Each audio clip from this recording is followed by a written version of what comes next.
So the average price of a gallon of gasoline across the country now, $4.56 a gallon. It just keeps going up. How much higher is it going to go? There isn't a single state in the country now where gasoline is less than $4 a gallon.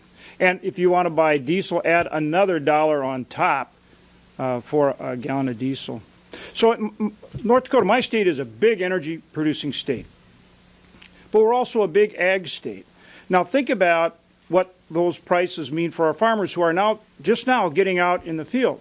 Not only the fuel, the gasoline, the diesel that they need to run their tractors or other equipment, but fertilizer.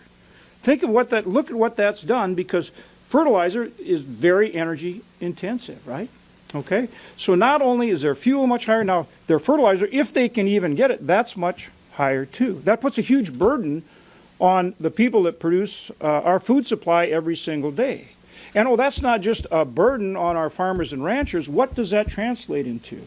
Well, our farmers and ranchers produce the highest quality, lowest cost food supply in the world that every single American benefits from every single day. But when they have those increased energy costs caused by the Biden administration's energy policies, that affects every single American every single day because it's in the food supply, right? So when you look at inflation, a huge component of inflation across the board in every product is that energy cost. And it's because the Biden administration has put the handcuffs on our energy producers. Whether it's restricting things like Keystone XL pipeline or restricting our ability to build gas gathering systems so we don't have to flare natural gas, right? Instead, we can get it to market. Whether it's putting a moratorium on federal lands, onshore and offshore. And oh, by the way, then he says, well, we're going to reverse that, but he only opens up 20%, but he raises the royalty rate, and then he stops actual leases. He just stopped the lease in Alaska. He just stopped leasing in the Gulf of Mexico.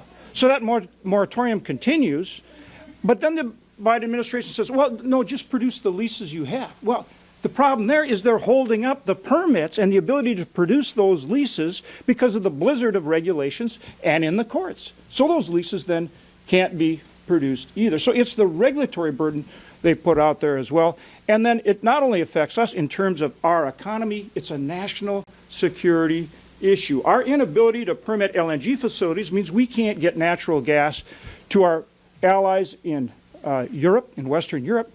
And so that makes them dependent on Russia at the very time that we're working to support Ukraine in their fight against Russian aggression. So it's not only an economic imperative that affects every American every day, it's a national security imperative.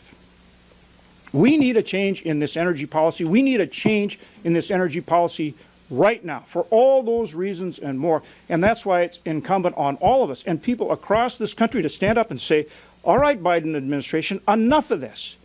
Enough of this. Quit telling us that you're trying to help us with this inflation problem when you continue to restrict our ability to produce energy in this country.